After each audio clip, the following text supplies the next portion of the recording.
Welcome back to the channel, everybody. How freaking exciting is this? I'm sitting here with the one and only Farokh. And I was thinking about this earlier, Farokh. The first time we ever met was almost a year ago in the Twitter Spaces for the Sotheby's auction. Do you remember that when you were hosting it? And I was just a little mooncatter who had been crypto, but had never had really like big publicity. And that was like kind of one of my first times of being into, you call it the inner circle, or people or leaders who are trying to do something. And look to see how far we've come. You've started your own project as well, building off of the brand that you started on Clubhouse. And I've moved more into the historical space. And now we get to have this cool and open conversation. So thank you for doing this. Thank you for having me. It's a pleasure. Yeah, I remember that. It was fun. And we immediately kicked it off. So I was like, oh, that's cool. This guy's cool. Yeah. So when you said, let's do a podcast, I was like, why not? Dude, let's do it. I love it. And I for one love podcasts because I love the one-on-one kind of like intimate conversation. You spend most of your time with Twitter Spaces. It's more of like a group hangout, a community conversation. Have you ever thought about moving into the podcast world, or do you stick mostly to Twitter Spaces because of that's kind of where the community is? I mean, our Twitter Space is a podcast, except that it's recorded live. And there's nothing like live social audio. Like, I could do podcasts for days, and I like it. I'm a podcaster when you think about it.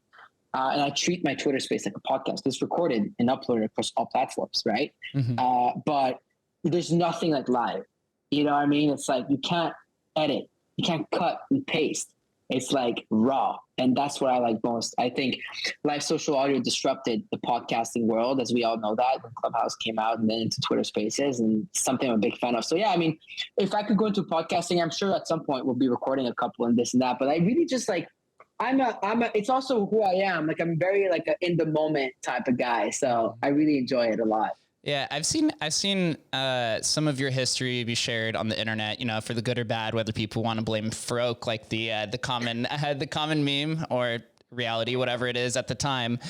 You seem to be somebody who's able to identify trends and hop on them, and whether you can analyze and diagnose that you're successful in that transition, you then are able to move on to different things. Have you always been like this your entire life, or was this something that maybe post high school where you just wanted to be an entrepreneur and you're able to kind of follow where pop culture and technology is going? I've always been like, I guess I've always been really good at like defining like what's about to hit next, and just adapting and changing. Like, in my opinion, like as an entrepreneur, as a founder, as someone who has a business in Web3, it's important to, especially in this, even more now in this fast-paced crypto environment, NFT, Web3, is that you have to adapt and change very fast, or else you can be left behind. And that's the last thing you ever want to do, is chase, right? And so, yeah, I've always been entrepreneurial. I mean, I started my media business like at the age of 17. I was doing branding, marketing, building communication strategies online for clients, whether it was tangible and intangible products, you know, whether it's brands or like personal or not, and blah, blah, blah, that stuff. But like, I was really quick to see Instagram, like in 2014, I was like, whoa, this shit's about to pop. Like, let me just get on right there, and I have to get it. Or in 2020, I saw Clubhouse and I was like, whoa, I'm all in. Like, I'm a very all in type of guy. Like, when I go in, I go in. February 2021, I saw NFTs. Bro, I dropped every single thing I was doing in life. I even dropped life.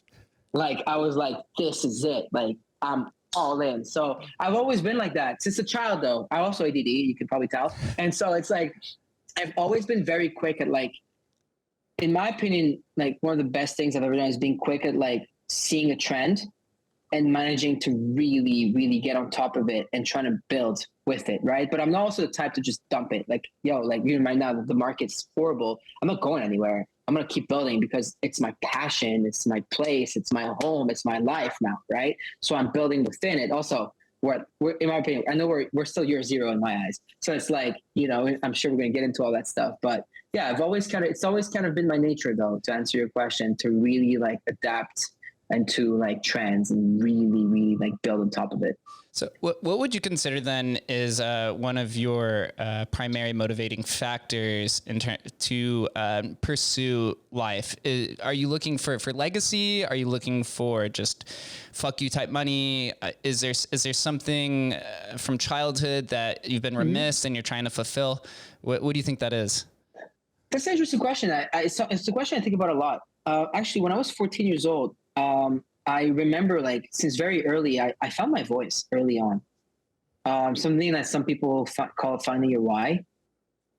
It's a philosophical question I've had with myself since a very young age. Obviously, I've been through some shit, and so I had to figure it out early on. It's not like I come from like a whole polished background. Like, oh, hey, here's the thing. Like, I had to make it. I had $200 to build a business when I was 17 years old, bro. You know what I mean? Like, I had to make it somehow. Single mom, the whole fucking 9 yards, right? I had to make money, right? It's like I feel like when your back's against the wall is when you usually like persevere and perform. But point being, like, I'm doing it for a lot of different reasons. Like when I was 14 years old, I was like, I have a voice. Like I realized in turn, I was like, you have a voice and you can use it for the greater good. So I could use my voice for myself to better myself and to build and to this, but at the same time, change people's lives. So that's not just a quote I saw on Twitter or Instagram. It was something I've lived early on. So I built a Tumblr blog. And it's funny because when I was younger, like I started building a Tumblr blog around my passion. So I've always loved nice car and architecture. So I started building like a blog around it. But what I found amazing is the fact that no matter what religion, culture, and talk about it, because we all love the same thing, which was luxury cars, etc. But when I had to use my voice for something else, I would use it on that platform in order to send a message, whether there was positivity, whether it was unity and stuff like that. And so it's something I've always been passionate about, bro. And so honestly, like, that's when I went all into social media. I was like, you know, and at the age of 16 is when I was really started like getting it and building large audiences. And I was like, wait, you're telling me that from the tip of my thumbs on like this little device, which back then was even smaller devices than like an iPhone 13 or whatever the hell this is, right? And you tell me that from the tip of my thumbs, this kid from Montreal with nothing can actually build an audience and become something, become someone and send a message. And I always loved politics. Right. And so I was like, oh, one day I want to be president. One day I want to be this and that. But you had to go to Harvard. You had to go to Yale. You had to go to this. You had to go to, right? And I was like, why?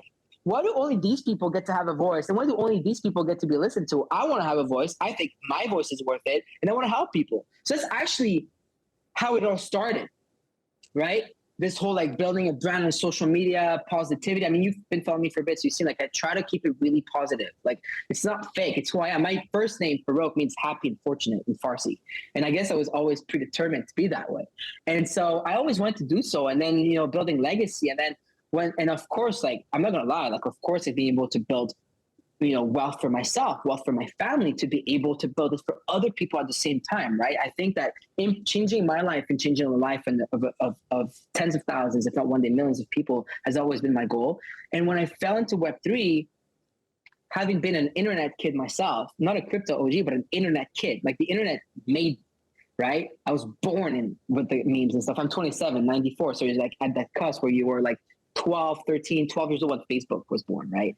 And stuff like that. And so I was like, wait, like, and so when Web3 came, I saw it before my eyes, like the whole NFT space. I was like, wait, you're telling me that I can build generational wealth for myself, all while helping others build it as well, right? If we all like rise together, right? But at the same time, I can leave a legacy. So when I started, like when I founded Rug Radio 6 months ago, that's where we launched, but like 8 months ago, the idea came. I was like, wow, like this is gonna be my legacy. Like you're telling me the beautiful thing is on chain. Like it's gonna be there forever. And we can actually change the space, change the world, and change people's lives, you know, by building something that will be meaningful. So it's always been a mix of all, you know, and always with good intent. It is. When we grow up, we have a few different things that how we perceive ourselves. And then there's a few ideas of how we want to translate that into the economy or into society. As somebody who wants to, or who strives to be a politician, at least originally, right? That's driven by a huge sense of purpose, and you want to change something about the world.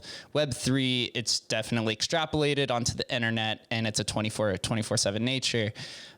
It's interesting when you look at like politicians, because you said that you kind of like exude most of your energy through positivity. Politicians are generally not as positive, but they're definitely, but they definitely kind of foresee the future, and you know, maybe they've been tainted by the people around them. In crypto and Web3, there was positivity was exponential, right? And it came to this idea, and I think you were kind of like under attack about this idea of like positive talk, or was it toxic positivity? I know you've heard this a lot, I've never heard and that before. yeah, Until recently, yeah. yeah.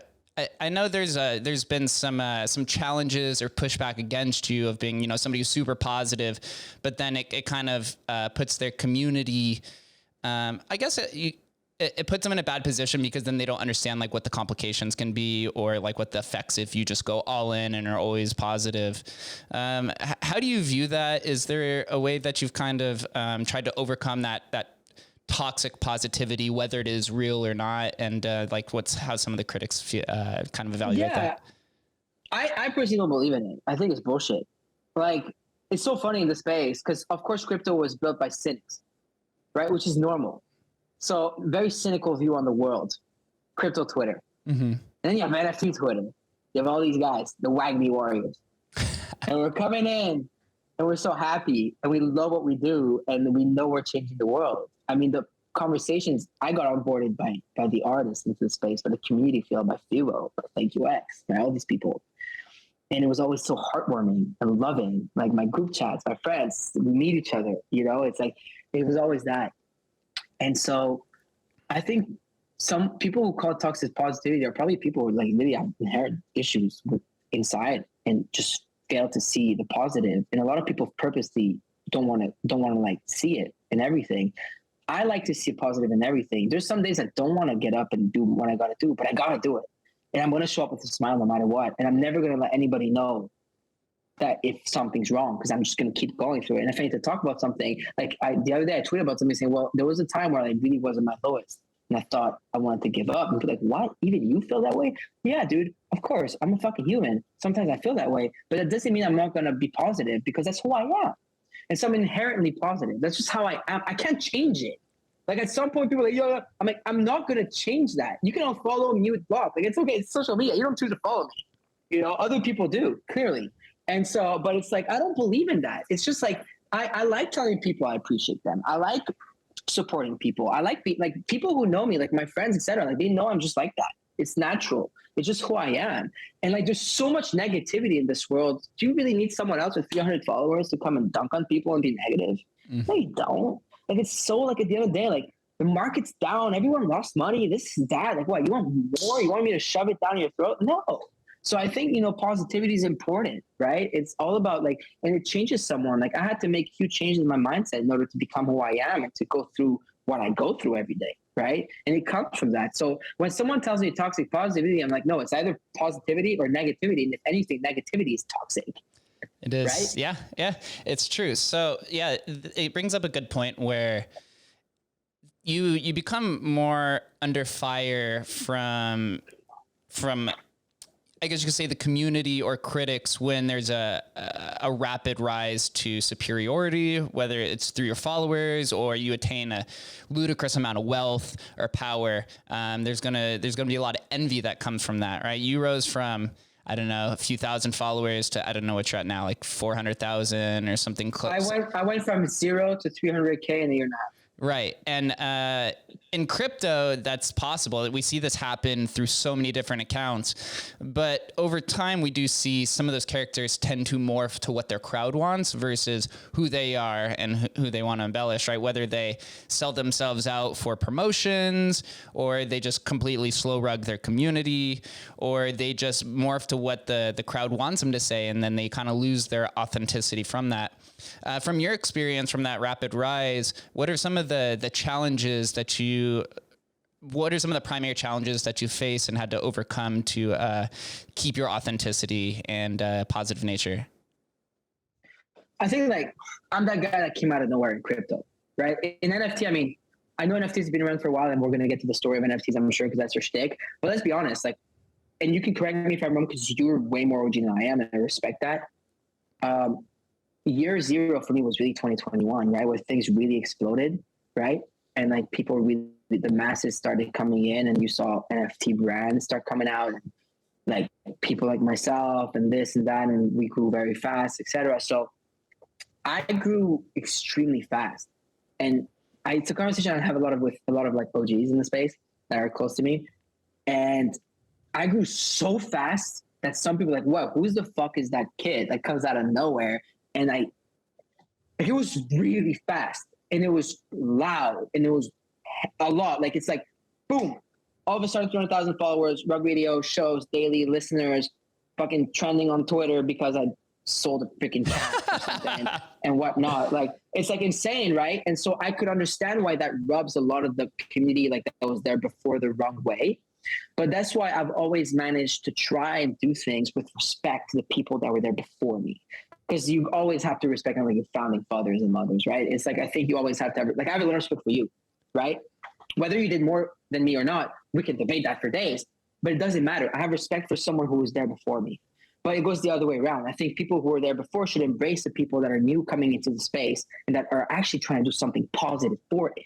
Because without the class 21, without the mainstream, without the adoption, a lot of things wouldn't happen nowadays. Like, you know, like a lot of the historical NFTs don't have value without that, right? Exactly. Not that they wouldn't have it 10 years down the line, but maybe it wouldn't have happened so quick. Maybe it would have taken another 5, 10, 20, 50 years. We don't know that, right? So like, that's why I've always, you know, given a lot of shout outs to people like Jimmy, right? Jimmy picked me up in March 2021. We became homies, right? Became friends with freaking Whale Shark quick. You know, people have their own opinions on me, but hey, he put me on the podcast in March 2021. I was like, yo, this kid's gonna be the next big thing in space. And he was right. Right. And so it's like, it's people like that. Right. And so I think that with that comes a lot of responsibility and a lot of eyes and attention, right? Because we're in a space which had, in my opinion, NFT is the hottest industry of the year last year. It still is, in my opinion, the whole crypto space. But NFT niche specifically is a Trojan horse to crypto. It's the entrance to crypto for most people. They get through NFTs, they buy ETH, and then they buy Bitcoin, or they buy Polygon, and they get into the whole Solana, but they get into crypto, right? And so the thing is, it was a lot at once and a lot of responsibility also thrown onto someone at once as well. We were just talking about age before we went on live on recording. I'm 27 years old as well. Like, I'm just 27. It's like, whoa, like all of a sudden you have all of this coming onto you. So, and a lot of adversity, a lot of people trying to take you down, a lot of jealousy, a lot of envy, a lot of this, a lot of that. So it takes a toll, man. It takes a toll, bro. Like, I hit my bottom like a couple of weeks ago and I wrote about that. So I'm a very open person, right? It's like, there was a point where I was like, wow, so many people want to see me lose, and why am I doing this? Right? Like, I don't have to do what I do. And I think I'm plus EV, and I think that what we're building with Rug Radio in order to decentralize media is healthy for the space, right? And so, and then I woke up and I told myself, wow, well, look at all these people that are actually counting on you to get it done. So you keep going. So yeah, with I guess this is a quote that people love throwing at me: with great power comes great responsibility. But yet they are not responsible themselves, right? So that's ironic, right? But it's true, you know. I get it, and I've had to learn over time, and I've had to be better, to do better in certain things, and I've had to adapt and change and adjust. But I think it goes both ways. We respect the OGs. The OGs have to respect you, or someone who's not happy with the way you do things, and they also have to be happy the way you do certain things, right? So it's a lot, you know. But I keep listening, man. Like, I've been doing this social media stuff for over 10 years. Like, I started my media company at 17 years old. I'm 27. Started building audiences on social media at like 12, 13, 14. You know, I've been hated. I've been loved. I've been taken down. I've been screwed over. I've been, you know, so it's like, I just know one thing, and it's my mission. Pick an arrow, shoot, and I'm going to get to my mission. But I'm always going to make sure it's done, you know, hopefully responsibly, and done, you know, with respect, and it's done with love and positivity. As a matter of fact, John Ledger, ex-CEO at T-Mobile, incredible man. It's kind of like a mentor. Told me something 2 years ago when I met him. He's like, "You're going to do great things." He said something along the lines of, like, I'm paraphrasing, like, "You're next." And he said, "Just lead with love and positivity at all times." And see, I already knew that. But when he said it to me, sometimes, you know, it sounds different. Or Keith Grossman, president of Time, right? President of Time, you know him. And I just on the phone with him. I speak to him almost every day. And whenever he sees something going on or me saying something, he'll pick up the phone and be like, "Yo, Farokh, remember, be positive, lead with love and positivity." And so I'm happy that I have people also, like, you know, like surrounded by really great people that are always here to, like, keep me on track. I think it's one of the most important parts. Yeah, I think it shows a lot to not only your credibility, but the intellect that you possess, that you identify the relationship between OGs and mentors. And, you know, we're not always going to get along, but still understanding the foundation of where the history is and the leaders and the projects is, it's quite important. And I want to talk about Rug Radio, but we'll start with the past a little bit first, because I haven't heard you talk about this often, publicly. The idea of historical NFTs or vintage NFTs or OG artists, we've had a few conversations privately, right, about like Mooncats and Rare Pepes and different artists.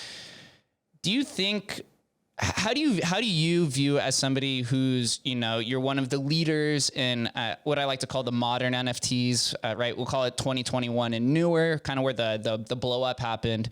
That's built around branding and marketing, right? That's how everything becomes so extrapolated, and you go to rise because it's all around the idea of image and branding and culture and community, where the OG space is kind of more about like history, legacy, tradition, innovation. What did they do for technology? As somebody who's now a top 100 wallet of a collector of Rare Pepes, congratulations for that. There's obviously some interest that you possess. How do you go about viewing some of these older OG artists and collections that have existed in NFTs?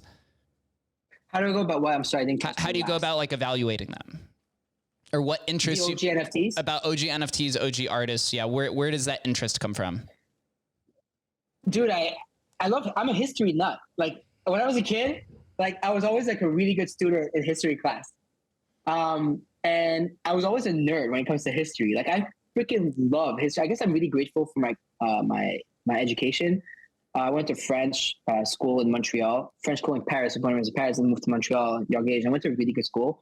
And like, it was like, they taught you history from 5,000 before Christ. So ancient Egypt, all the way to like the Afghanistan war in 2000, Iraq war in 2003, right? Around the time I got here. So like, just so you know, like I'm using that as like 7,000 years of history. We've studied the Jews, the Muslims, the Christians. I've studied the Buddhists. I've studied China. I've studied Russia. I've studied world wars. And I'm Persian. I'm 100% Persian. So I guess that's where a lot of my love for culture and respect for elders and mentors and stuff comes from, right? I was raised by a Persian mom, bro. So you know, and so I've always been very proud.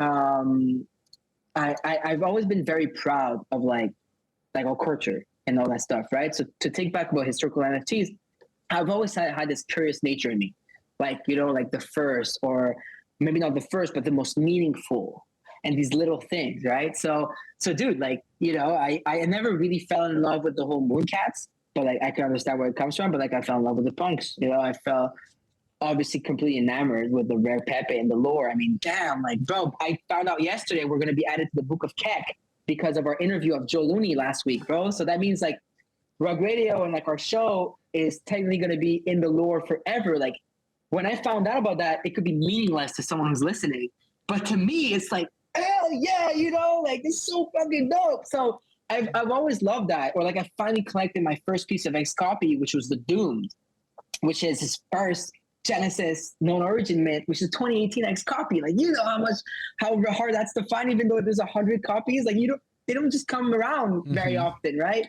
And so I don't know, man. I've just always loved that stuff. You know, I found out about you early. I found out a couple other folks like Adam McBride who just do the historical shit and all that stuff. I was like, okay, let me dig in and see what's up. And so I don't necessarily like buy everything that's historical, nor do I think anything historical has value. Like a lot of collectibles that were from, there's a billion collectibles, like physicals from like back then that were worth nothing, right? That were worth zero on eBay. But there are some that are worth a lot of money as well, right? Like you know, Pokemons, this and that, and even within Pokemons, a lot of them are worthless, and a lot of them are worth a lot of money. So it's I've just always been curious. You know, it's a curious nature. If we're bullish on the blockchain, then naturally, right, and on history, then there is value in some historical NFTs. Right. I find your point of view pretty interesting because in the historical space, there's a lot of arguments. There's a lot of like maximalist takes on what's the most on-chain, what was the first generative project, are Namecoin tokens actually tokens, are Rare Pepes actually NFTs, right? There's all kinds of, right, because when you're hanging out in the counterparty community, which is where Rare Pepes are minted on, they say the idea of like the token is the art, right? But then when you move into the Ethereum, it's more about like the communities the art. And now you have the thing with like Ryder Rips, and that's going to go to court to see what actually happens. Is the token actually the art? Is the image the art? And so there's all these different semantics. And when you start hanging out with like a bunch of these OG people or following them, you know, like Rob Ness and Max Cyrus and all these people who you look I at. love Rob Ness. Yeah. And you look at like their thoughts around it. I think it tells a pretty bright story to not only the movement that they started as Rare Pepes were the first crypto art movement, right? The only thing that really precedes them is Spells of Genesis as a collection, which was a game. And you see a lot of these trends and ideas kind of pop up again, right? The token is the art, and now it's morphed again into the Ryder Rips versus Yuga thing with the kind of the same idea. So it goes hand in hand. But I want to dive into Rare Pepes a little bit. You have a lot of excitement for it. I love it. What about Rare Pepes has just caught your attention? I mean, dude, it was a year ago. It's not even recent. By the way, speaking of token, I bought Invisible Pepe not long ago, right? Which is snaps to that the point. The point that you know the token is the art, and the representation of the token is invisible, and so you have the token. And it was Joe Looney. I'm smiling because it made me laugh so much, and I was like, I gotta buy that. So I bought it a couple of weeks ago. You know, I found two Rare Pepes last year, and I think last September 2021. Like digging through historical. I think I was reading Debussy on Twitter a lot, like, oh, Nakamoto is the most important card in the history of crypto, this, that. And I was like, and by the way, I hope one day I can buy a Nakamoto, right? And I really want one. I think one sold like yesterday or the day before for 150 grand. Yeah, it was like 6.5 Bitcoin, I think, at the time. 6.5 Bitcoin, yeah. It was like 150 flat 2 days ago, depending on what Bitcoin is now. But anyways, like, it's like, I started reading a lot about it, and I was like, wow, like, not only is this interesting, but me being an internet kid, I knew the story of Pepe and the importance, and I had already had Matt Fury on my show a few times on Clubhouse. I remember hosting like his like sale for one of his Genesis NFT and this and that, and like, I was already curious about Matt Fury. I was already curious about Pepe the Frog in general, and obviously I knew about him because I was born and raised by the internet. And so when Rare Pepes came around, I'm like, wait, you're telling me there are NFTs on Bitcoin? You're telling me that they're NFTs from 2016 that predate the punks. Remember, like, the narrative last year was like, oh, punks were first, punks were first. But like, we all know they're not first. But still, like, my punk is by far the most, like, my punk is me, and I'm my punk, right? And so, and I love them. But like, there are stuff that predate them. But like, the Pepe one was like, I don't know, something. I think a lot of people can relate. I'm sure you'll relate. Like, when you fall into the lore of Rare Pepe and the community vibe, which is completely different than like the Ethereum vibe. Like, whenever I need an escape, like, I go and buy Pepes, bro. Like last night, even for an hour, just like chilling, going to Pepe to what the fuck, and just buying Pepes, just browsing them, or just the artists, you can still connect with them and chat with them and stuff like that. Like, this to me is so, and nobody cares about the money. Like, yeah, it's awesome, but like, nobody really cares. They're actually there for the art. Like, Rare Pepe knows no bear market, because bear bull, there's always going to exist. So I love that. So anyways, I bought my first Pepe, which was Pepe Lisa. Oh, so I hit wow. The grail. You hit the grail. I hit the grail. It was around 3 ETH at the time. And so I bought that. And then I found out that UFO Pepe was the first ever animated NFT. Correct me if I'm wrong. You're the historian. But the first ever GIF on chain. The first ever animated NFT. So like, someone like sold it to me for like 4 ETH or something. And I was like, okay, I'll buy that. And then I bought Hair Pepe, which is like the Mona Lisa, right? Like, so I started really digging into culture. Then I put it aside. I had my Pepes, like Pepe West, and I think I had 4 or 5 max. That's it. But I really bought the ones, right? And so I was like, okay, I'll put this on the side. Well, season 8 come around of fake rares recently. And I'm homies with Vincent Van Doe. You know, I love the guy. And I even got Pepe Rothko, right? I love Pepe Rothko that he did. Anyways, and I'm like, wow, like, all these artists from ETH are going and making Pepes, like Killer Acid, like all these, and then you have the OGs coming out, Mr. Hansel, Rob Ness, this, that, Joe Looney. Yeah, Dmitry Cherniak. Dude, Dmitry Cherniak. So, bro, I collected 40 out of the 50. Okay, last month in July, I bought 60 Pepes in July, so that's the beauty thing. That's why season 8 of Fake Rares is so important. This is the season that brought all the big ETH artists and the ETH crowd and thing, but at the same time, they did meaningful collabs with old artists. So then you came for Killer Acid, but you stayed for Mr. Hansel. You came for Dimitri Cherniak, but you stayed for Joe Looney. You came for whoever the fuck else, for Zayd, my homie, but you stayed for fucking Rob Ness, and all these artists, right? And so what's interesting, so then I started looking more. I'm like, okay, season 1, card 1, that's Nakamoto. I can't buy right now. Let me buy card 2, Pepe Gox. Let me buy card 3. Let me buy card 5, card shitcoin card. So then I started digging in. And then I started reading the damn wiki. I'm kind of damn wiki because that wiki cost me like 4 ETH. and so I started reading and I just got obsessed. But then the community like welcomed me with such open arms. Like, you know how OGs, they can be very, and you know it because you've probably seen it. And I'm sure you're in some chats and they're like, oh, I got a Farokh.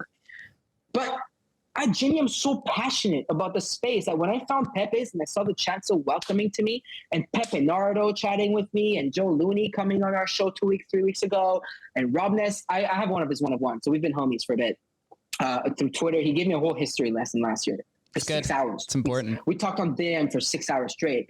So I've definitely, first of all, I wanted to show people that I actually really care, and I've always loved. I'm really in it for the art, and I mean that in the community. And second of all, like, I really just love the Pepe lore. Like, it's, you can't explain it, like, as per why. It's just like, it is what it is, the memes, the importance, the significance, the art, right? And it's just really important. I read also Art Gnome, who was on our show last week as well, his article from January 2018, I believe, on crypto art. What is crypto art with the Omer Pepe and everything. So I have fake Omer, actually. But anyways, like, it's just like, I just really, like, dug in, and I've just been buying. I bought another Pepe, I think, yesterday. But it's just like, you know, I just really fell in love. Like, really, really fell in love with the community, with everything. And then the fact that Joe Looney is like still building, and now that like Cyber is taking X Chain, you can put them in galleries, and like just the fact that even like Fake Rare wallet, technically speaking, is the first ever wallet that displays crypto art.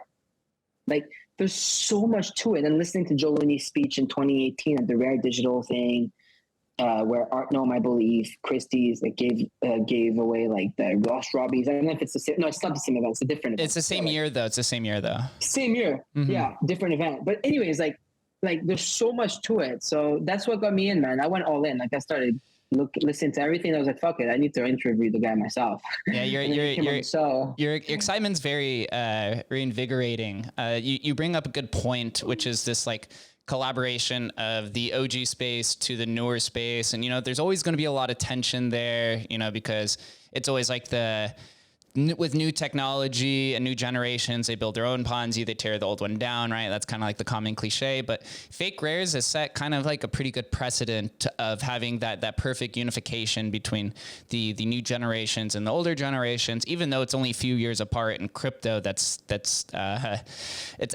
exponential because it's a 24-hour cycle. So season 8 was definitely a big turning point because we saw a lot of the first few series be bought up, and then some of the specific collections.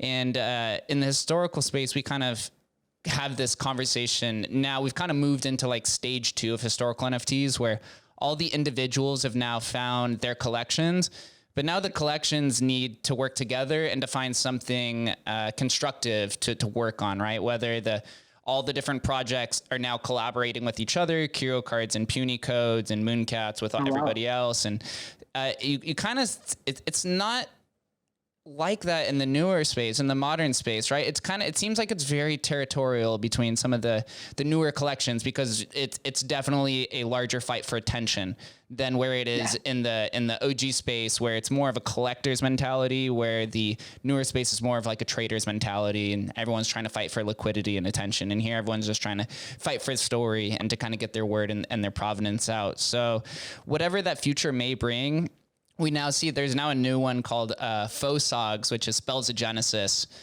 which is the first collection on 2015 before Rare Pepe's. They've now started to do their own kind of like Fake Rare series. So they might have set like a good blueprint to see what happens. But you kind of now find yourself in the happy medium, right? You have a large following, you have an interest in historicals, you get to talk with everybody. Now you have your own project, Rug Radio, which is kind of moving towards this idea of Web3 media, right? What does Web3 media mean? Who really knows? No one's really been able to tackle it. I just had Matt Medved on, and they just announced that they're going to try to do something. I don't know if it's similar in the same realm as you, but now you consider yourself, you're a pioneer into Web3 media, the tokenized version of it, and what Rug Radio and stuff means. It's now been going on, you mentioned, 6 months. Do you think that Rug Radio that exists, that was created 6 months ago, is this exact same thing that exists now 6 months later, or has there been many changes along the way? I mean, like I said, you have to adapt to that. Right. And so, but Rug Radio has always stayed true to the ethos of with which we launched. Like we have invested and we're still trying to build a Web3 media platform where people are going to be able to centralize all the attention, all the information, and token gate it in order for people to be able to participate within the content and earn for it, or actually get rewarded for it, right? Whether it's to learn to earn or participate to earn, right? I think it's important because for too long, we all were consumers of Web2 platforms where we only gave, and they had insane valuations and we got nothing for it. I built brands on Instagram for 8 years straight. I've been building brand on Twitter. I don't own anything. Twitter could shut down my account tomorrow if they wanted it, right? And I lose everything. And I think people need to realize that. I've been doing this for 10 years now on social, so I understand that. So I'm trying to find a way where people can actually get rewarded for participating within the ecosystem because, I really want people to be able to dive into Web3 and crypto and NFTs because I think there is life. It is life-changing. I'm sure it changed your life. I don't want to speak for you, but I have a feeling it did. Mm-hmm. And it surely has now changed my life. And I've seen it change the life of hundreds of people, if not thousands of people already around me. And so when we launched with the purpose of building a decentralized Web3 media ecosystem. We've launched a token, we've launched a DAO, which the governance framework went live. Our proposals are going to start coming in this Friday, so I'm really excited. And we have 1,300 ETH in the DAO and the Rug DAO, and $1.5 million USDC on top of that, in order to be able to build that and be able for people to extract value of the DAO, all while adding value to the network. So we're there. It just takes time, right? So we're 6 months, 7 months in, which is awesome. We have about 20 shows. We have hosts being rewarded in a native token. Obviously, that's more of a long-term play, right? And yeah, I mean, we're there. We're there. We're just, I have my morning show. A bunch of people have their shows. We're helping them out. We're onboarding more creators across all platforms now. Not just Twitter, but like TikTok, Instagram, etc. Because you have to go get the masses everywhere in order to bring them on. I would say the only thing that we're changing lately is the fact that instead of having just Web3 focused and NFT or crypto focused content, we want to have content about all things, even if it's cooking or whether it's gym and sports. However, the underlying technology that supports the media company is the blockchain, is NFTs. So let's say I cut a deal with a huge cook that does like cooking shows, right? And it's Rug Radio instead of being Spotify or YouTube special or Netflix, right? People will come through that and then look into Rug Radio and be like, wait, this show is part of a network that was built, a media company that's built from the blockchain and that resides and lives on the blockchain because we're an Ethereum company, right? And you're telling me that through NFTs, you can participate and do this and do that. So, that's the only thing, if anything, that's changing, right? Because that's how you get the masses. I don't think the masses want to hear us ramble about NFTs, crypto, historical NFTs, mooncaps, pepes, etc. for hours and hours and hours. It's a very specific audience and niche. And maybe in 5 years they'll look back and be like, oh, damn, Farokh and Jake talked about that 5 years ago. But we still have to go get them where we need them, or else it's going to be an everlasting echo chamber. So if anything, the only, I would say not pivot, but switch is that we need to onboard the masses, especially in a market like that, because we're in an echo chamber and we need to get outside of it. Yeah. So if anything, the vision got even more big. That's even bigger. That's important. That's how you know that you can scale. And then it comes with a lot of complications or technical difficulties along the way. But as you're explaining that, it reminded me of the early ages of podcasting networks, right? Where if a podcaster, instead of getting it, in Web 2, most people are fighting for dollars more so than attention. Now it's kind of attention and then you get the dollars. So it's a little bit reversed. So here now you have the ability to take all these different shows and you combined it to not only be like a podcasting network or a cohesive radio show. Now it's becoming almost like a launch pad, right? A podcasting launch pad. So it's cool to see it evolve and now to see different people because it's Rug Radio is pretty much for the community, right? Where you see like somebody else like NFT Now, they'll probably go something a little bit more towards like the journalistic approach because that's kind of like and I love their it. identity. I'm a big fan of Matt Medved, Andro, Sam. We're very close. Matt and I are very tight. That's another thing. When I launched Rug Radio, someone asked me on Twitter Spaces. It was not a ill-intended question. It was actually a kind question because Matt was on stage with me and someone asked, is this going to be like Succession where you guys like fight for who has the biggest media empire? And Matt and I were like, hell, fuck no. We'll collaborate where we can and we'll work together where we can, which is the difference between Web 2 and Web 3 is I think conglomerates or brands and companies should and will collab, which you kind of touched on earlier with historical NFTs, and it should, and we should send attention to one another. I'll send my energy to NFT now. They send their energy right back to me as well on Rug Radio. So that's why you see me shouting out Matt Medved. I'm sure he shouts me out when he can here or there. And so it's just like, it's just, I like that. Yeah. Web3 and building in media. But yeah, it's definitely completely different. They're building a different, from what I see, I can tell in our conversations with them, they're building in a different, thing. And we're more, I think the difference, like we're more like really community native. Like Rug Radio was born out of a Twitter space and it's called Rug Radio because we're getting rugged on Twitter spaces. And I'm Persian, it's a rug. And also the rug is the first thing you put on your floor in a house and then you build on top of it. And I want Rug Radio to be one of the foundation of Web3 where everybody builds on top of. So we welcome apes, pepes, cats, dogs, whatever the freaking animal, zoo animal you want. You're all welcome into our house, right? Whereas NFT now is, I think, mostly building towards like another audience and this and that. But at the end of the day, if we're like onboarding all of us and educating, that's all that matters. Right. It's the same goal, different approaches. And the cool thing about the creator economy, which is where we exist and where you've been building for 10 years, is different from Web 2, where everyone's fighting for finite resources. You're fighting for, if you're at a mall, you're fighting for the attention of those who are walking by, who have to geographically be there, and then the dollars, which are limited to the amount of money that they have in their bank account or that's in their wallet.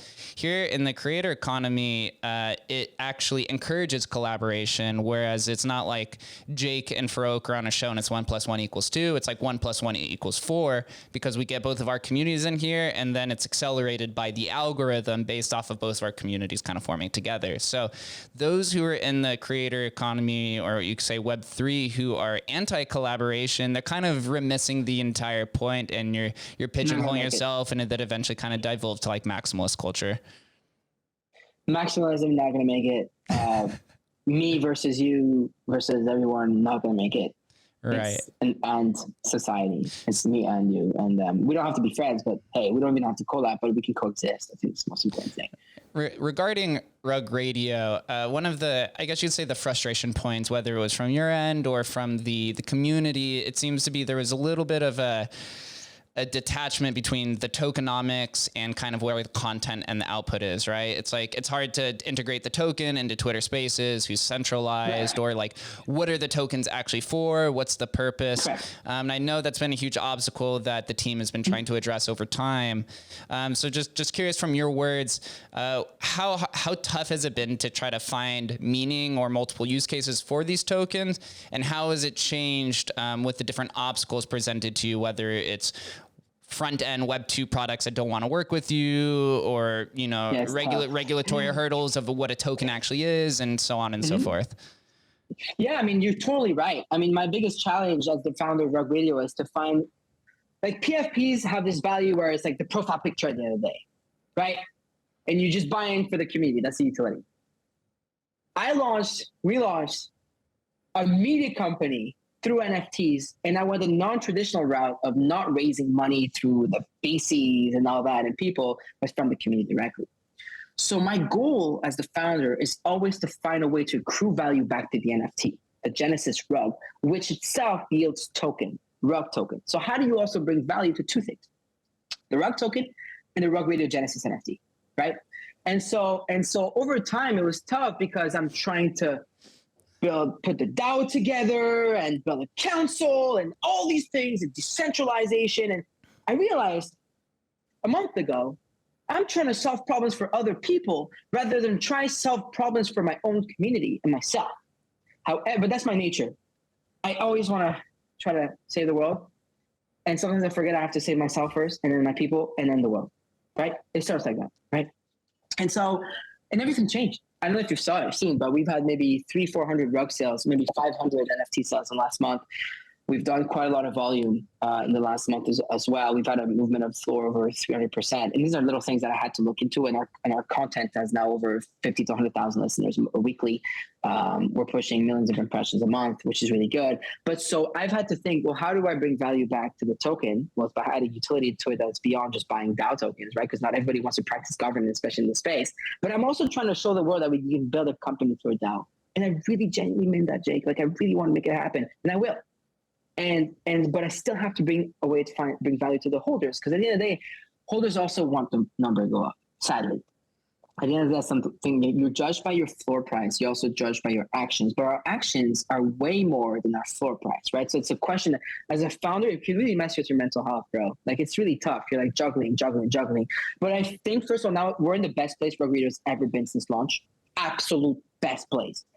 All-time high in terms of like how people feel about the project, the confidence in it, we saw complete. I've 180 the project for the last 4 weeks. I've brought on incredible strategic advisors, Mike Kriat, ex-CEO of Mashable, managing operating partner Consensus. I've brought on Michael Mando, who's a friend of mine. He built a bunch of projects in space. Ex-TradFi. Loxley is a really good friend who's built multiple 8-figure businesses outside in e-commerce. So the way we're thinking about it, seriously, it's like, now I need to find a way to build sinks for the RUP token and a utility for it, so where to apply it. So we're going to be building like our own. We're working on trying to build our own allow-less store. It's funny. I was on the call with Manifold and Richard today to see how that's happen, because the Shopify front end does not allow ERC20 tokens other than perhaps ETH or Bitcoin, right, to be used, right? There's no app that allows a RUP token to be used, because what the hell is the RUP token, right? And I understand that, right? We're a baby. And so I'm trying to find ways. Now we have to build things. So my call, for example, today with Manifold was, well, do I need to go and hire Web3 developers and use money to build our own payment processing system to have RUG token into Shopify? Or is there something already in place to add it into? Thankfully, I believe there is, right? And there's solutions to that, because we're not crypto 2016, 17, 18. Now we're crypto 2022, and there's much more solutions, right? And so that's the stuff I'm trying to juggle is, so we want to build an allow-less store, you want to build a merch store, you want to build stuff that is redeemable in RUG token because you're yielding it every day. And some of you may never care about governance, right? But then there are people who care about governance, so you want to keep that in place. And then for the Genesis NFTs, well, then how did the value accrue back to the holder? Well, we've been closing a lot of sponsorships. I think we closed over 30 or 40 ETH of sponsorships this month alone in August. And we've officially started sponsors off finally this month. I couldn't do sponsors for 6 months, so I was waiting for the partnership governance framework to go through, right? And it's fun because now as a creator of Rug Radio myself, I can see sponsorship, 15% go to the DAO, 85% to the creator. But I've decided that with our sponsorship money, we're going to just keep acquiring Rug Radio NFTs on the floor, because we're bullish on the long-term Rug Radio. We can accrue the tokens from them, use them, and then perhaps down the line give them away, or we're going to figure this out in 6 months, right? So I've been doing this, and it's been working out very well. And now we've also been supporting creators a lot. So we're helping them now actually build their shows. We're creating content for them. I hired a producer now that just joined us. Like, we're still hiring, bro. We're the team is growing. We're trying to build content around people, graphics around people, micro content, so you can push some little tidbits. I'm sure you're going to do this with the show. Like, you get a minute, oh, that was a gem. You want to push it out. So we're really trying to build, and that's, I steal that line from Michael Kriak, who's part of our advisory council, works with me every other day now, is how to build a liquid engine out of Rug Radio, because media companies are inherently cash loss. Media companies inherently just lose a lot of money, raise a lot of money, and sell for a lot of money to someone else, BuzzFeed, et cetera, right? And so, but in this space, I genuinely think we can change that.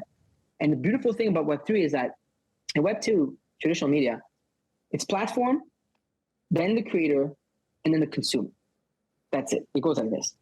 In Web3, it goes like that, right? It's like one of those. Like, it just keeps going back to one another. And it's platform, creator, and the consumer is replaced by the word participant. And so we're managing to get sponsors from people to the platform, and then be able to bring value back to the NFT towards that, which helps the participant, and then he gets rewarded for participating within the ecosystem, amongst many other things. So it's very confusing. It's very hard to be able to bring value to that, because all we've seen so far as a use case is like parties, hoodies, and like airdrops. So we're so early, we haven't even scratched the surface now, which is why Kobe calls us shitcoins, altcoins type of pictures. But at the same time, right, he's not fully raw, because we haven't even scratched the surface when it comes to like utility and NFTs and use cases. So yeah, man. And you know, you're right. Like, a lot of creators like, well, when are we going to see this thing? When are we going to see those things? And then finally, when the DAO stuff was out of the way, I went all in. I brought on like, it's like 5-6 more people. And then we've just been like really ramping up. So I'm really happy about, if you look at the 30-day chart in our video and how we've been pushing, and it's hard. The bear market too doesn't help, bro. It's like, your constant uphill battle of like you kill it and then the floor goes up, but then people want their liquidity because they want ETH ahead of the merge, and then they take their ETH out and this and that. So it's like, but as long as you can just keep building and producing, when the bull market comes around, whenever that may be, I think new investors will look at two things. Which projects kept building and came up with solutions to NFTs other than airdrops and a PFP, because we don't have a PFP, and which founders stuck around and kept delivering. And I think that we're positioning ourselves to win. And as somebody who's been in crypto since 2016, I think one of the most important things that you should focus on in a bear market is attention capture and value attention capture over value capture through monetary gains, because everyone's going to eventually sell for different liquidity propositions, whether they need to pay their debt off or they want to go chase whatever new mint is out there.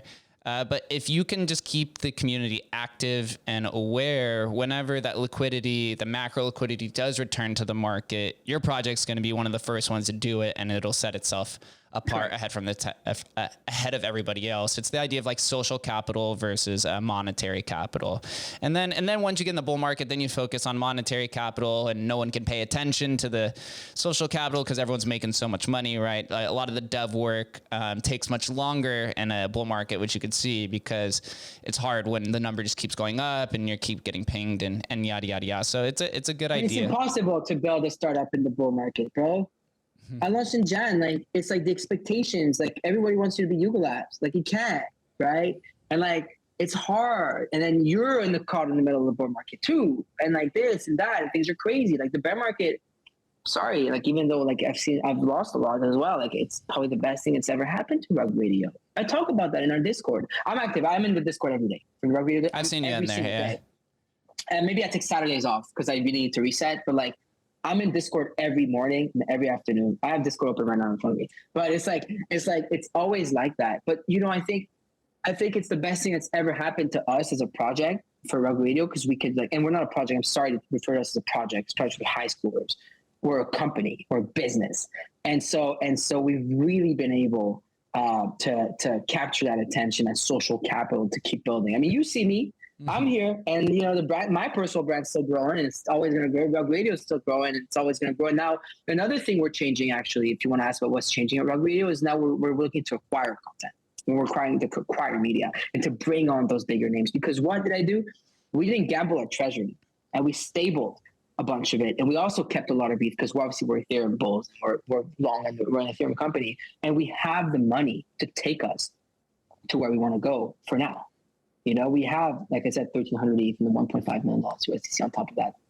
So here, let me pause you and ask this then. Let's say I'm a creator, and you could just use me as an example. What are for those creators who are approaching you to get on the show, what would you say is like the common denominator of what they're looking for? Are they looking to just have more followers? Are they looking to build their network? Are they looking to capture some abstract value that's generally not discussed? What are you seeing? So creators ask us for multiple things, right? Whether it depends on their size and such. I think and it's a question I ask myself a lot. It's why would you host with Rug Radio if you can just start up a space yourself or a podcast? Well, that's why we have to have the infrastructure in place to be able to support our creators, which it could be credibility. It could be the brand name, which then they're able to go close sponsorships, which they get 85% of, because Rug Radio is a name in the space, right? It does have the respect, right? It does have people associated. I mean, tomorrow morning I have people coming on, and I have the CEO of Polygon Studios coming on Friday. I mean? It's like, we do have, we do a lot of great things. And I would like to think we've done great things for the space. And we have about 20 hosts. So it's like, what is the things that I can offer the hosts? Well, it's the potential to have sponsorships. It's the potential to better their content. It's the potential to be able to build their brands. We have a weekly call with creators every Thursday at 2 p.m., which I attend. So maybe it's the access to me and to be able to help them build a brand, because I have built a brand myself. It is, the network, it's a lot of different things, right? And also, obviously, they're yielding extra Rug token, which if you're bullish on Rug Radio, then you're bullish on the token, the native token itself, which over the next 2, 3, 4, 5 years should be doing well. So it's like, that's all the things. It's an added value that we can offer to create. It's funny. I was talking to large creators that are trying to join And like, well, what can you do for us type of thing? And I'm like, well, here's what we can do for you. You know, I can get you some sponsors because not everybody has the business acumen to close sponsorships. You know, like artists like now are required to be marketers. Shit, like that's tough. You know what I mean? So I'm a marketer. Let us do the marketing. You know, let us bring you some sponsors. Let us bring you a bigger audience. So that's the type of things that I think that we add value to when creators come and host with us, which is like, you see, like people are like honored, like, oh, I got my host pass, like I'm hosting with Rug Radio, and like it makes me smile, like I'm so happy. And like, yeah, some of them I've seen have 5 listeners, and yeah, some of them have 1,000 listeners. But at the end of the day, like we're trying to add as much value as possible in order for them all to be seen and to be heard. And then, so then on the opposite end, if you Farokh or Rug Radio, the governing team on the DAO are going to acquire talent, what is Rug Radio looking for? That for somebody who may be a fitting host or creator to be a part of the team? I mean, of course, the larger people want money, right? It's just how it works. But there's not just money. I think all the stuff I just named you also applies to the larger people. A lot of people inherently don't know how to market themselves or build a show. Like building a show, you built a podcast, bro. It's not easy. Like I have a morning show every single day, 5 days a week to build like a you know, I have a morning show. It's not easy to build a live Twitter Spaces on a consistent basis and always have 2,500 to 5,000 listeners just on Twitter. That's without counting the other platforms every single day. So it's knowledge, it's content, it's sponsorship, and it's money. Flat out. That's what people want. Good point. And before we close out here, there's one thing that I'd like to discuss, and you know, it could be semantic, it could be personal or whatever. But you are Farokh, right? You mentioned this. You are the person. Then you're Farokh, the creator of Rug Radio. In crypto, and especially in NFTs, there's two sides to it, right? There's the builders and the traders, and more commonly than not, most people want to do both, right? You can't. Not everyone's lucky enough to create a perpetual generating ETH machine of some sort of project. Yeah. So now you're kind of forced, if you're doing this full time, to go out and trade. But when you're somebody of big status, or you have a lot of attention on you, people are going to be critical of you trading, whether you're profiting or taking loss.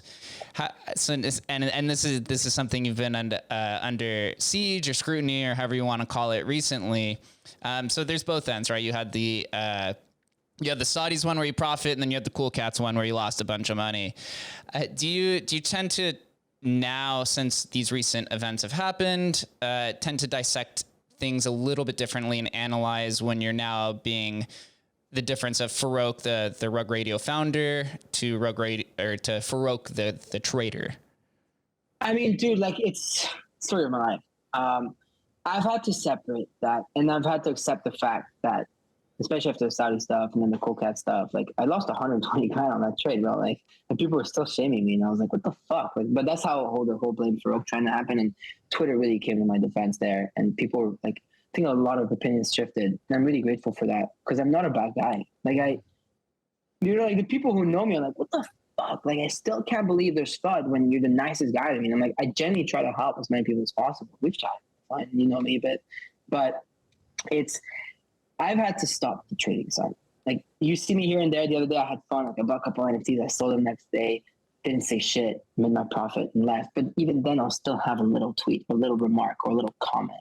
But at the end of the day, like, I'm just a market participant like the rest of the people. And I should be allowed to buy and sell what I want, right? Without having the scrutiny or the shame that comes with it. The scrutiny is fine. It's part of the game. But I think the shame side of it is sad. It's one of the darkest parts of NFT crypto Twitter, which is slowly disappearing. And I think a lot more people are talking about it. And I think it's the project founder's responsibility to talk about it. Because what happened to me, you see it because I'm trading on Twitter. But it happens on a micro level to just the guy who doesn't have followers and has decided to sell an NFT, but maybe he has to pay his fucking bills or medical bills or hospital. You never know, or his kid's food. And he gets shamed. And I got so many thank yous and like people messaging me in DM saying, yo, like, I get shamed on a small level than you for exiting community, and that's not right. And I feel like, shit, should I sell? I'm like, you sell what you want. And another thing I've been told is like, Farokh, and by a lot of really big, like larger names, why don't you trade from a secret wallet? Bro, that's the opposite of what I'm trying to build here. That's the opposite of what, isn't this the opposite of what crypto and the blockchain is? Are we trying to be transparent? So damn straight, I'm gonna mint that thing on my primary wallet, and damn straight, I'm gonna sell it for mint so everybody can see it. Now, I understand that in some places, in some ways, in some times, things may have not been done in the best way, but you've seen me. I adapt and I change and I learn and I just keep moving forward because I know that in my heart of hearts, my intentions are good and it's always going to happen. So I agree with you. There's Farokh, the brand, there's Farokh, the person, and then there's Rug Radio, right? And Rug Radio is not Farokh. I understand that I'm face, I'm the founder, I'm this and that, which is why I'm bringing a lot more. By the way, you've seen the shift, I'm sure, over time. I'm bringing a lot of people. I'm putting the attention on everybody else because we're a lot of people trying to build this damn thing. We're 10, 15 people in the Rug Radio operations Discord, right? And we're out there every single day busting our asses to build it, right? And the reason why I started Rug Radio is because I thought that one day I was going to plateau and I was scared of that, talking about legacy. And I wanted to leave something behind and build something bigger than me so that there could be other Farokhs, there could be other Jakes, there could be other this, there could be other that. I want to build other voices up because I'm not the only voice in Web3. And I shouldn't be the only voice in Web3. That's the last thing I want to be in a decentralized ecosystem that they're trying to build, a decentralized network. It should be multiple people. And so I agree with you. But that's why but the people are right. I stopped the whole trading thing. You see me get in and out of certain things here and there. I'm much more careful. I'm much more meticulous. I understand that with great power comes great responsibility. And I understand that you have to be more careful, and I respect it. And I'm open to criticism. And a lot of times, even in the past, when I was shamed or called out for things, ask them. I reach out to people with DM. Like, this guy wants to order a threat on me. I reached out to him, and say, hey, just a question. Like, why did you write that? Not offensively. I said, why did you write that? And do you really think that of me? And then he's like, no, I'm sorry, I deleted it. I didn't mean to I was like, no, but let's talk about it and become friends. My best friends in this space, I think, are people who at one point didn't like me or called me out, and we all ended up becoming homies, bro. I think conversation is important. And I think hearing people out is important. I think understanding the position people are put in is also important. I'm grateful. I'm blessed. I'm lucky to be in the position I'm in. I'm lucky. It's not like I don't want people to think, oh, it's a drain to have 300,000 followers, this and that. It's not. It's awesome. I get to do things like this. I love this thing, man. This podcast I'm on with you, and I'm having so much fun. You can see. But there's also another side to it which can be really, really taking a toll on you, like death threats and the attacks and this and that. And it happens, by the way. It happens a lot. It happens almost every other day. I'm used to it. I talk to Zach XBT about it here and there. I'm like, yo, have you received this, that? Yeah, I've received a couple of those. We're fucking piling them up. It's like a POAP at this thing. But, it's just it is what it is. I think it's important, though, to always stay grounded and have people that will keep you grounded. Keith Grossman always keeps me grounded. My community always keep me grounded. My friends always keep me down. Mando always reminds me, yo, you're gonna be fucking successful. Just keep going. Don't think about this trade. Don't think about 5 ETH there, 10 ETH there, 100 ETH there, because there's gonna be the millions that are gonna come down on if you actually build this thing and help people, right? So you have to think of it that way. But it's tough because you do want to degen here and there. It's fun. Like when I minted that thing and sold it, bro, the kick, you can tell, dude, come on, man, 17 black and you hit it. It's still fun. It's part of the game. Right? It's been there. That's why we all come here in the beginning, right? It allows you to also collect art. Hello. It allows you to collect. I collect so much. That's why I think I'm going to separate my wallets, and they're all going to be public, by the way. I'm going to make sure of that. You have Farokh Vault, Farokh Art, which is my art. Then you have Farokh DJ, and then you have Farokh PFP, right? Because I have a lot of PFP community stuff. I'm going to separate them because I do want people to see also the side of me that bought hundreds of pieces of art, which I do not intend to sell. And I'm actually working on putting screens around my apartment so I can enjoy them. Just last time I was bidding on a piece of work. So it's I love buying art, And so it's part of this too.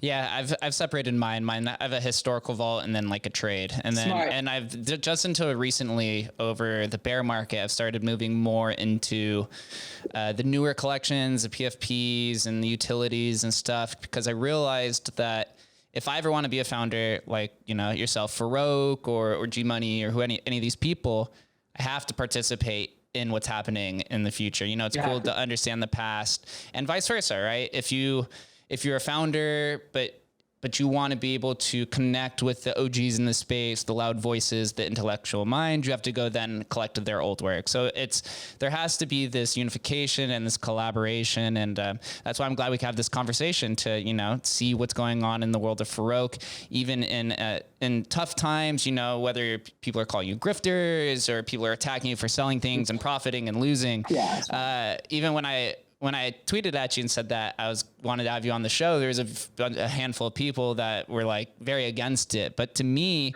of course, it's always like that. I share the same sentiment to you. Whether somebody's a fraud, a grifter, a success story, I can't make that decision until I talk with them.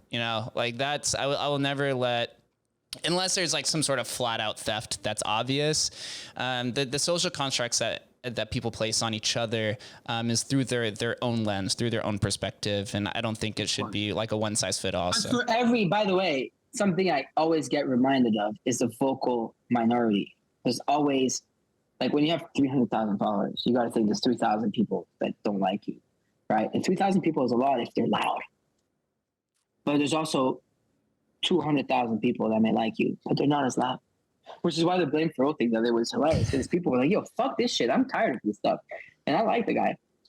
So let me meme it into reality. Because you know what? Fuck Farokh. Of course we'll get more engagement on Twitter than, yo, I love Farokh. Because that's just how social media is built. I've been studying social media for 10 years. I've seen it all. It's way better, easier to get engagement shitting on someone and dunking on someone and dissing someone. Even as kids in school, this is where the funniest thing, right? But then like, yo, good job, man, keep going. And a lot of people forget that. And we talk about that. And the funniest thing is a lot of my projects fight about each other, but us founders, we're all homies. So like, I don't know why your community hates me when I'm homies with you. We laugh about it. I don't know why my community doesn't like you, because we're like, we are here to support each other. Like when it comes to founders. I mean, I speak to founders every single day. Yep, dude. We all share the very same mentality, man. So I've been a big supporter. I own 13 or 14 Scarce 2. So big supporter. I think you're taking on a large initiative where there is no blueprint. And especially there's no one who paved the way for us. Especially, no one. I'm not copying anyone's model. Like when you launch a PFP, you can say, let me be the next Bored Ape or Cool Cat or like Moon Cat and then Ape Pepe, like the Pepe, blah, blah, blah, right? But like when you build Rock Video, who the freak am I looking up to? There is nobody. So it's tough, but we're going to do it, and we're doing it. Yeah, I hope so, man. I'm here to support, and I appreciate you for sharing your time. I know you're a busy guy, so I hope everyone enjoyed this conversation. Farokh, you're doing a service for many people. There's always going to be the haters, but just keep pushing, man. I haven't found my way into as a Web3 founder yet, but I'm a founder of multiple Web2 companies, so hopefully I'll be there on the ranks with you one day, but I appreciate what you're doing. I appreciate you, man. And you always supported, right? You always supported. And look, like I tell people, whether you own 1 rug or 200 rugs, I have so much respect for anybody who's just here and actually helping us out, and it's really an honor. Like, honestly, I tell people every day, it's like, it means a lot. Like, now, like the cool thing about being a Web3 founder, bro, and I hope one day it happens to you. It's like when people come to you and everything, when I see your events and they're like, yo, I'm a holder. And it's like, dude, it's like, it makes me smile. Like, it's the most beautiful thing ever. And you're just like, yeah, like I'm gonna keep going. You remember, like whenever I'm down, there's people trying to take me under. I'm like, yo, I have 14,000 holders. I'm gonna pull up for these people. I'm gonna pull up for the Jakes who bought 13 rugs and count on me to build this thing. I'm gonna pull up for those people who bought 100 rugs, or that kid who bought 1 rug, but that's all he can buy, right? And so that's important. I never forget as a founder. So always stay true to your people, and that goes in life in general, and to your project, to your business, to where you're trying to go, your mission. So I appreciate you giving me a voice. Anyone who gives me a voice, I always appreciate that, and I'm really grateful for it. Yeah, thank you. Thank you guys for listening and watching. We'll catch you next time. Peace.